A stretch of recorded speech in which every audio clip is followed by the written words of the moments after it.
what I want you to do is I want you to describe the case study method and use it to show how a company can enter a new country and open a store. And I'd like you to use the case study of Kentucky Fried Chicken entering the Japanese fast food market. Go.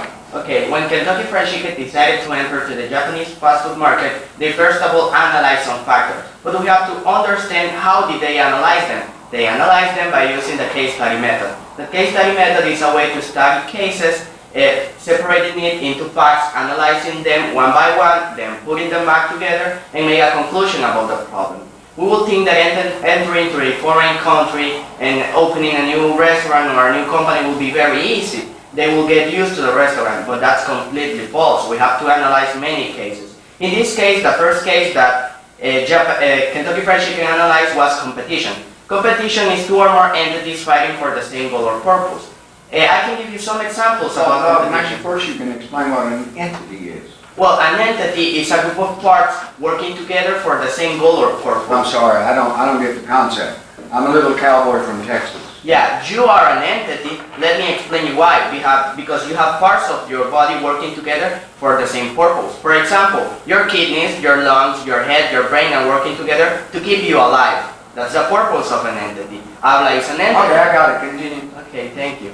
So, as I was saying, many examples of competition we have in real life. For example, in telephonic line, Tigo, Claro, fighting for the same customers. In restaurants, Little Caesars and Pizza Hut fighting for the same customers. Or in love, Jennifer Lopez and Cameron Diaz are fighting for the love of Paul McCoy. That's the best thing you've done so far. Yeah, you have to understand that it's an imaginary example.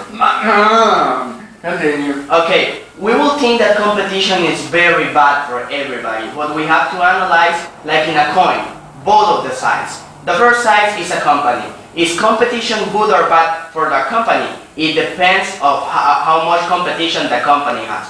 In Japan, for example, Kentucky Fried Chicken had a little or not competition. It was perfect. It means that they could take some advantages that in any other countries they wouldn't take. What advantages? Low salaries for the employees, not so fancy buildings, not so good service, and they wouldn't have to make a lot of propaganda to get the people. It was perfect for them. It means that they wouldn't have to spend a lot of money in many things. For the customers, is competition good or bad? It depends on cases too. If there's a lot of competition, it's perfect for the customers. Why? Because they will have lower prices in the products, a better service, better buildings all around the city or all around the radius, and it will be amazing for the customers, and also a variety of products, not just chicken, pizza, burgers, etc. A lot of ways to design. In Japan, the competition was rare. It means that it was uncommon, not ordinary, not normal, not as in Honduras in this case. So, Kentucky Fried Chicken took that as an advantage and applied it with a case study method. They said, oh, competition is perfect. So the first fact, it's good. Then we go to the other fact that it's population size. Population size is the amount of entities living in a specific area. It doesn't mean necessary people. As I said, an entity is a group of parts working together for the same goal or purpose. A rat is an entity too. But the kind of entity that Kentucky Fried Chicken needed obviously was people. They wanted the people to buy their products. So the population of Japan was perfect for them. It was approximately of 100 million entities living in Japan. But did KFC need all those people? All that people? They didn't. They needed just a specific kind of people. What kind of people? The middle class people. Why so? Because they are the ones that go on. Why are you mixing economic levels with population size? Yeah, that's... I thought you were going to analyze these factor by factor. I was. But you have to understand that they are related factors. Okay. You have to understand that they go by their side. They go like Jennifer Lopez and you holding hands. Oh, okay. They're amazing. So I was saying the population size was also a perfect case for Japan because they had a lot of people there that could buy their products. And we have to understand also the radius of people living in an area. We have to understand the radius of the people living in an area. Oh, what is the radius that KFC considers? The radius of that KFC considered was approximately one area per 20 miles of people. 20 miles? 20 miles. 20 miles? That's not true. Isn't it? No. It's 50 minutes away from the radius. Yeah, it's 50 minutes away from the radius. That's true. And that's a problem we can analyze here in Honduras, because if you want to go to a restaurant, you have to go to downtown or you have to go to many plazas. But in this Well, case, why do they use that 15-minute radius? because they needed the people to go to a closer restaurant. They didn't want people to travel from Hiroshima to Tokyo just to get a piece of chicken. But so when you say 15 minutes, by what way of traveling are you speaking of? And we're speaking about car. Are we? No, we're speaking about walking, which was the common way in Japan. Or is it just walking, or is it by bus too? It is by bus, but the first way of transporting in that time was Well, walking. is it by taxi? It is, and it was. Well, sure it is. It's 15 minutes away from the restaurant by any means of travel. But continue. Yeah, not many means. They can travel in airplane, for example. We have to analyze. We can say many terrain travel. Well, let me ask you, is there any way that they could travel by airplane in less than 15 minutes? There is. Well, what are they going to do? Land on the top of KFC? Yeah, if they were millionaire, maybe they would. Yeah, we'll continue. Yeah, that's not logic. That's That's true. not logical, exactly. Admit a mistake if you make it. Continue. It's not logical. So population size was perfect for KFC. As I was saying, the population size of Japan at that time was approximately 100 million entities. It was approximate. We don't know exactly. And in this time, it raised a lot. So then we have to move on to economic levels. Economic levels is a way to measure the economic capacity that an entity has. And we can divide those entities, we can divide that economic capacity in 3 levels. No, we can't. We can divide it into many levels. Yeah, but in this case we're going to divide it just in 3. The 3 most important for KFC.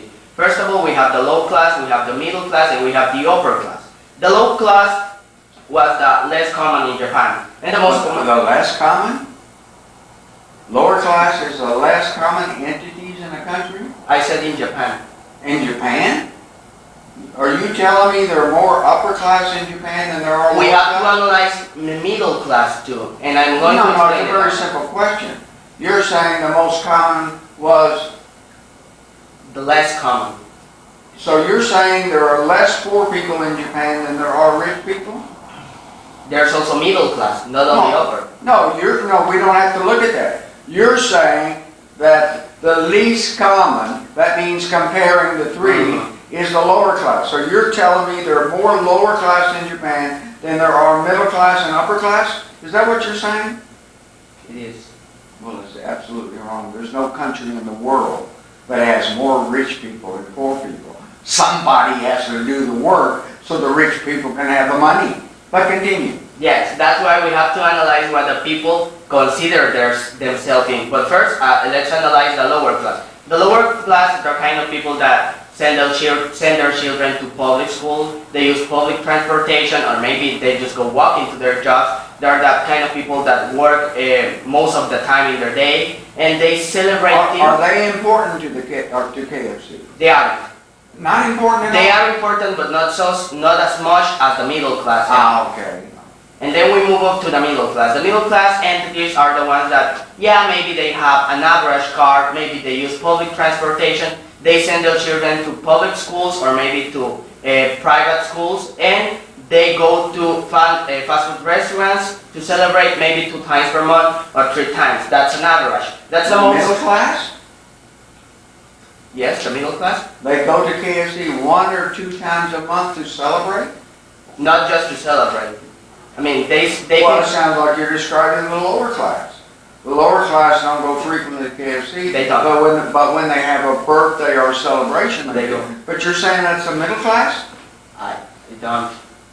Isn't he talking about the middle class? I am. Well, then you're saying they only go for birthdays and celebrations? They don't go for birthdays and celebrations only. They can go on those occasions, but they go more times than that. They can go one time per week, for example, or they can go on weekends. Couples, for example, when they want to go alone, they go to a fast food restaurant. So are you telling me that the lower class doesn't like KFC? I didn't say that. Well, then what are you saying? I'm saying that the middle class go to celebrations and many other cases, but they don't go every day. They go in an average of one time per week. Why not? They love KFC. They do, but they don't have the money to spend every day buying things in KFC. I got the concept. Continue. So then we have the upper class. Biological thing. I mean, upper class, they go every day to KFC, but we have to consider that class not only means money, it means social status. And by social status, we can say that they go to fancier restaurants. They don't go just to KFC, they have to appear in the newspaper the next morning, and they don't want to appear in KFC. Middle class loves fancy restaurants too. They do, but they don't have the economic capacity to go there. Or maybe they have, but in a very, very, very special occasion. Oh, okay. Continue. So the upper class, why would we think that it's not important for KFC? As I said, they can go there, but they prefer to go to fancier restaurants. So in conclusion, which is the most important class for KFC is the middle class, because they're the ones that go more frequently to that kind of restaurant. So is the upper class important to KFC? It is, but not as much as the middle class. All right. Continue. Also as the lower class, it is important, but not as much as the middle class. Then we have the Japanese. We divided that in three classes, but what's the percentage of those classes? The Japanese consider that the 90% of the Japanese considers themselves in the middle class. So does that mean that 90% of the Japanese are in the middle class? It doesn't. That's what they consider, but I can say that it's an exaggeration. Oh, you think so? I think so. Who do you think exaggerates more? The Japanese culture or the Honduran culture? Of course, the Honduran culture. Why is that? It's part of the culture of how their fathers teach them how to speak, how to communicate with people. I mean, I'm not going to say that we all exaggerate, but as an Honduran, I accept that I exaggerate. Okay, you saved yourself, because I was going to ask you the next question. Yeah, okay, go ahead. Yeah, as an Honduran, I accept that I exaggerate some cases, not a lot of the time. So, as I said, the Japanese were exaggerating about the 90%. I think that maybe it will be a 75% of the Japanese in the middle class. So, that's a big exaggeration. That's 15% exaggeration. Yes. So I thought you just told me that Japanese don't exaggerate a lot and Hondurans do exaggerate. But 15% seems to be a very big exaggeration to me. Yeah, but we don't know the exact number of Hondurans. Maybe the 50% of Hondurans exaggerate. All right, continue. Yeah. The problem is that we don't have the statistic that show us that. But we know about the Japanese. But we do know that in the Japanese culture that they don't like exaggeration. Is that correct? It is. So if 90% consider themselves, and what did you say, 70%? 75. If the Japanese don't accept exaggeration as a culture, then why would you say they exaggerate 15%? Because it's it can be a 90% in the middle class. They will live at 10% divided between the lower class and the upper class. And as you said before, we need lower class. That's the class that works for the rich people. I'm not going to argue with you. You have a right to say if 90% say them in the middle class is 70%, but I would say probably 80 to 85%, since that culture tends not to exaggerate. But it's your presentation, and I can't dispute your statistics because I do not have the exact figures myself. So continue. Yeah, it's a matter of honor. So we have studied three cases by now. We have the competition. It was a positive factor for KFC.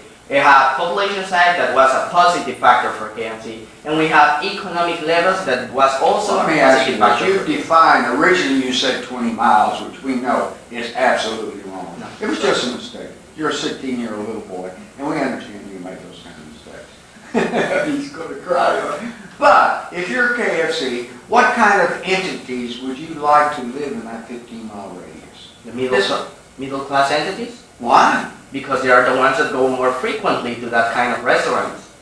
I finally, and I told you I was a little cowboy from Texas. Thank you for educating me. Continue. You can cry, it's not a problem for me. Continue. Okay, so also now that we define economic levels and population size, we can make the question of what company would we prefer to own. And we can use the example of Habla and KFC. What would we prefer? Maybe we will think that Habla because the students pay more per unit than in KFC. So you're saying that Habla, this little company, has a greater profit per unit than KFC? I'm saying that, and it is true. For example, a average combo in KFC here in Honduras costs 9 lempiras, and a unit here in Habla, like say a student, costs 2,000 lempiras per month. But that's the magic word, per month, monthly. So you're saying that because the profit per unit is greater in Habla, you prefer to own Habla? I'm not saying that. We have to analyze also the quantity of people that buy that unit. Is it the people or the buying the units? Buying the units.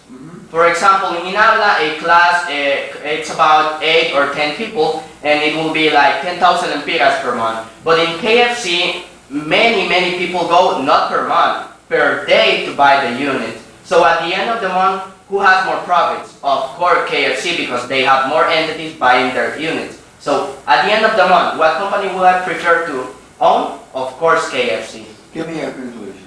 KFC earns more profit. No, give me a total conclusion. About Kentucky Fried Chicken? Yeah. The decisions that KFC took with the case study methods, I'm not going to say that they were perfect, but they were gladly analyzing every fact, and that's what represented a success for them. I like it. Let me turn off the camera. You barely passed your exam. Just barely. Because I'm from a public school. That's right, I forgot you're a little public school entity that doesn't have the experience of riding in a car, only rides in a bus. I feel so sorry for you. I don't use the bus, I use the bicycle.